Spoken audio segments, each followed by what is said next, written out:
Olá, está começando o podcast Comande Sua Vida. Vanessa Sander aqui, psicóloga consteladora.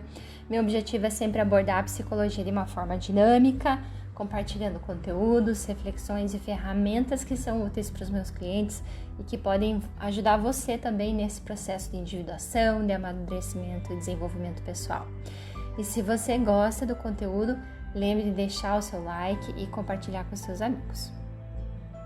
O tema de hoje é: não é fazendo isso que você vai se equilibrar.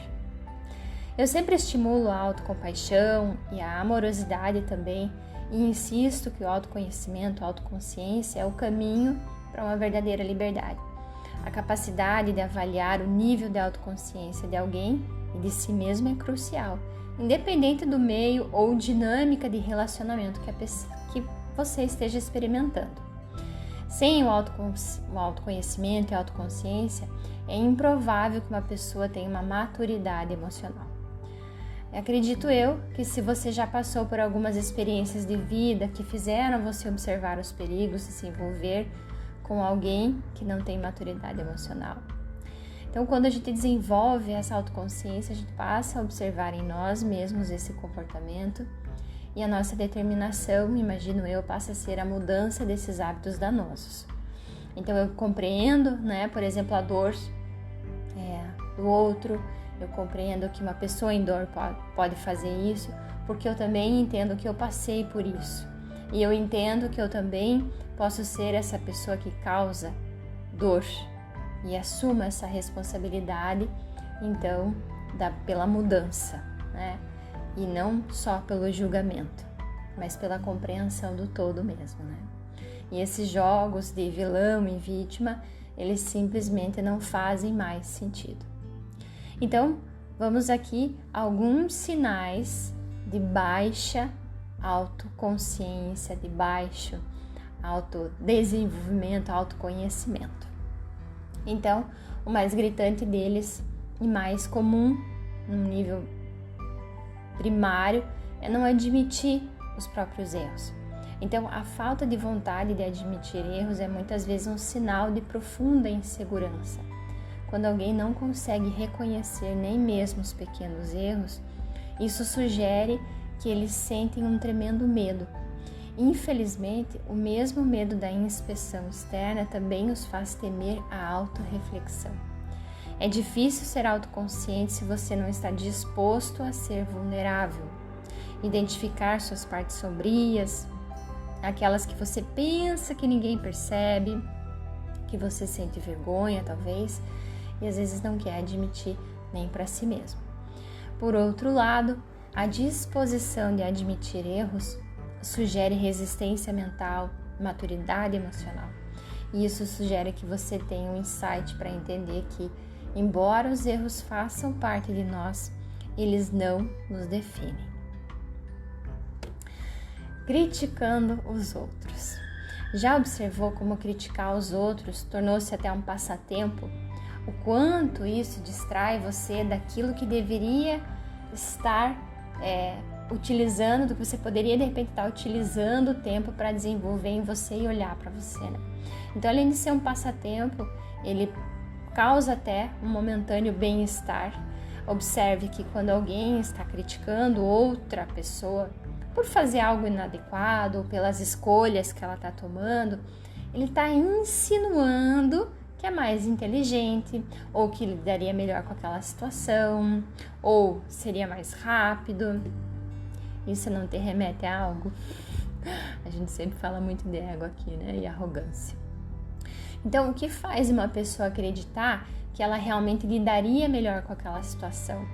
Ou seja, qual for o tipo de crítica que você esteja utilizando. A crítica, ela diz muito mais sobre quem o faz do que sobre quem é criticado. Então, uma pessoa realmente segura, ela não precisaria diminuir a capacidade ou até mesmo o discernimento de alguém para ela se sentir melhor. É como uma espécie de autoelogio velado. Quando você está constantemente tentando se sentir bem consigo, mas não sobra tempo para aprender sobre si mesmo, mas a verdadeira tragédia dessa hipercriticidade é o seu custo de oportunidade.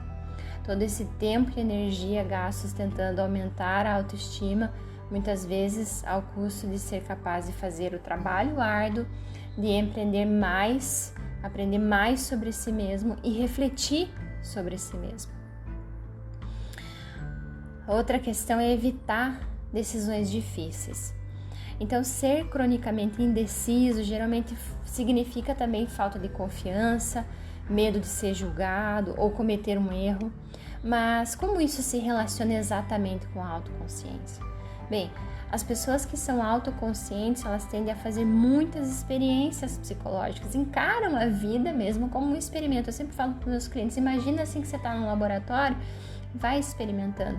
Não se trata de ser impulsivo, de ser negligente, eu nunca estimulo isso aqui, mas é no sentido de experimentar a vida, o momento, as sensações e tomar decisões sábias, não decisões retilíneas ou que padronizadas, tem que ser assim. Isso não demonstra consciência, isso demonstra rigidez e inflexibilidade. Então, em vez apenas de aceitar cegamente o pensamento de que os outros vão pensar que sou tolo se eu falar e expressar minha opinião, eles testam. Pessoas autoconscientes usam dados, não teorias, para escolher suas ações. Por outro lado, quando as pessoas não têm autoconsciência, muitas vezes significa que elas simplesmente aceitam o que a sua mente lhes diz. Aquele pensamento invasivo e aquela voz interna insistentes, que fica lá, ele vai ficar bravo com você se você sugerir um outro filme, melhor apenas sugerir um filme genérico, melhor não falar nada, porque senão ele vai ficar chateado, melhor eu não perguntar, porque... e blá, blá, blá, essas falas internas, essas vozes insistentes ou esses pensamentos invasivos, eles precisam ser erradicados. Então, quando você evita cronicamente decisões, e olha que eu dei exemplos simples aqui, mas não interessa, a questão é que se você, no dia a dia, não pratica a congruência, você vai demonstrando isso para o teu corpo de uma forma ou de outra. Então, nessa atitude passiva ou de procrastinar, por exemplo, ela pode ser um indicativo de não estar disposto a realmente olhar para a sua própria mente objetivamente. E se você não controlar isso, você vai se tornar escravo de qualquer pensamento, sentimento ou impulso passageiro que esteja presente. Outra questão aqui é ser vago sobre os seus sentimentos. Então, pode parecer uma coisa pequena, mas o hábito de descrever sentimentos de maneira excessivamente vaga ou intelectual é muitas vezes um mecanismo sutil de evitação.